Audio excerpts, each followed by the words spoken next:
at all. And when it comes to Russia, I mean, you have this very unusual juxtaposition.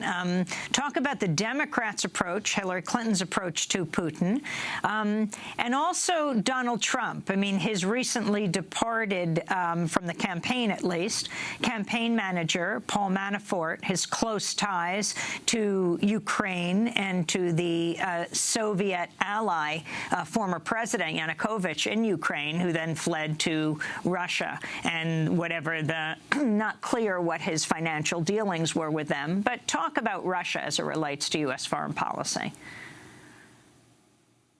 To me, this is one of the more remarkable things of this campaign, which is that any of us who grew up in politics or came of age as an American in the 60s or the 70s or the 80s or even the 90s knows that central to American political discourse has always been trying to tie your political opponents to Russia, to demonizing the Kremlin as the ultimate evil, and then trying to insinuate that your political adversaries are somehow secretly sympathetic to or even controlled by Russian leaders and Kremlin operatives and Russian intelligence agencies.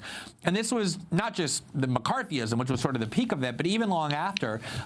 This was typically a Republican tactic used against Democrats. So if Democrats advocated greater détente with the Russians, arms deals or other negotiations with Russia to decrease tensions or decrease conflict, Republicans would immediately accuse those liberals and Democrats of advocating that, of being either having allegiance to the Kremlin or being useful idiots or stooges of Russian leaders. And it's amazing to have watched in this campaign Democrats completely resurrect that Cold War McCarthyite kind of rhetoric, not only to accuse Paul Manafort, who does have direct financial ties to certainly the former pro-Russian leader of the Ukraine, but really, anybody who in any way questions the Clinton campaign. I mean, they even tried doing it to Jill Stein a few weeks ago by claiming that she had done something nefarious by attending an event in Moscow sponsored by the Russian television outlet RT that's controlled by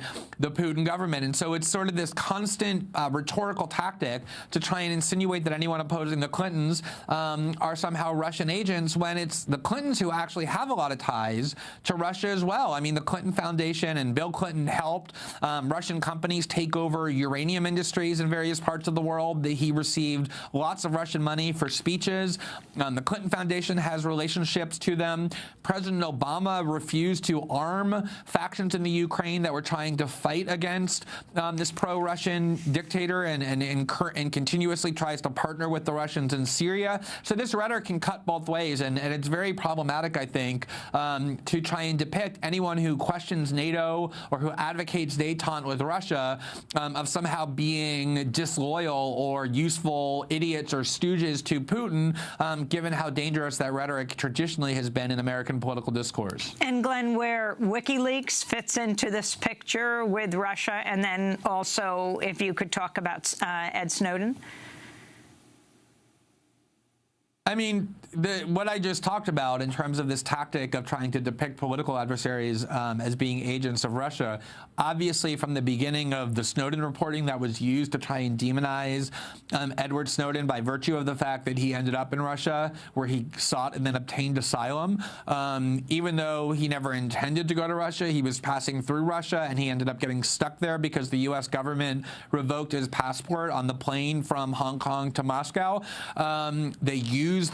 They first forced him to stay in Russia, and then used the fact that he was in Russia to depict him as some kind of a nefarious Russian agent. And they've done the same to WikiLeaks, especially since WikiLeaks disclosures this year have been damaging to the Democratic Party and the Clinton campaign. I mean, it's amazing that WikiLeaks' last disclosure resulted in the resignation of the top 5 officials of the Democratic National Committee, including the DNC chair, Debbie Wasserman Schultz. So WikiLeaks has become an enemy of the Democratic Party, and they seem to have one tactic with their adversaries and enemies, which is to accuse them of being Russian agents. And that's the tactic that has now been used against WikiLeaks as well. And so it's a very sort of disturbing strategy that not is just disturbing in and of itself, but that will have enduring consequences in the likely event that Hillary Clinton wins, because when you constantly inflame the public by telling them that Russia is this enemy, that they have domestic agents operating in the U.S., namely anyone who is a critic of the Clinton campaign, that's going to have lots of long-term implications in terms of how the U.S. government treats Russia, how the American media and the American people are going to expect the U.S. government to react to Russia, and how much dissent and criticism is going to be allowed without people being accused of being agents of the Kremlin. And what about Donald Trump and his admiration for Putin and how you think he would deal with Russia?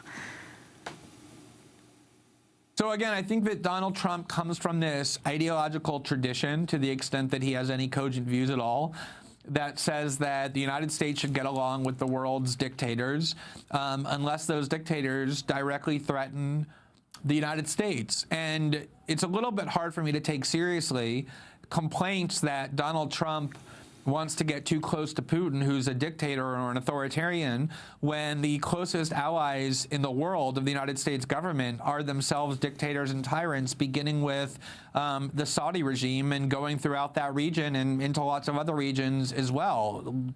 Cuddling up to dictators has long been and continues to be a central U.S. policy.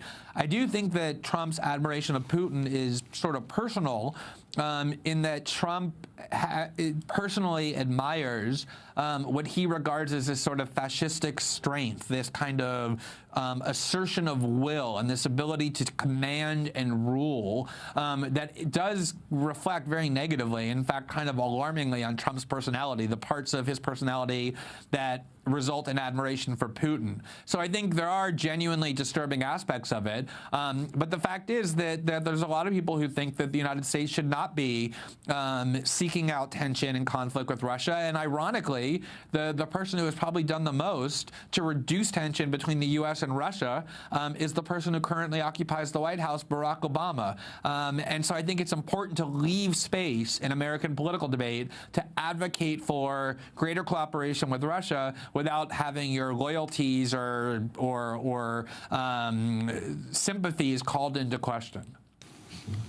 You know, we mentioned in the first part of our conversation what's happening in Israel and Palestine. You write that Clinton-led Democrats are now to the right of George W. Bush when it comes to Palestinian rights. Explain what you mean. The fact that Israel is illegally occupying the West Bank is a consensus of international law. And not only is it a consensus of international law, but George Bush himself, as steadfastly supportive of Israel as he was, often said that Israel's occupation of the West Bank was illegal, and he used those terms. So did the Bush administration. That was its formal position. During the platform debates of 2016 within the Democratic Party, when several Sanders appointees, led by Cornel West and James Zogby and others, attempted to insert language into the platform that simply reflected this international consensus, namely that Israel was occupying the West Bank illegally and that the U.S. government opposes it, the Clinton appointees on this platform committee, including Neera Tanden, who will now head the transition and currently heads the Center for American Progress, and other witnesses and appointees, were opposed to that and objected to it and actually blocked the inclusion of that language. And so apparently it's the current position of the Clinton-led Democratic Party that you can't or should not use the term occupation to describe what Israel is doing in the West Bank, even though that is the international consensus, and even though the Bush administration itself was willing to embrace and use those terms. And that does place the Democratic Party, unsurprisingly, to the right of not just the international community, but even the Bush administration when it comes to their blind, slavish, incredibly immoral support for the Netanyahu government. So, Glenn Greenwald, your view of third parties, I mean, you talk about Jill Stein There's a whole debate over the debates, who gets to participate in the debates, which, of course, it's a self-fulfilling cycle, because if you get in the debates, you get much more well-known and you have a national platform that is viewed by millions of people.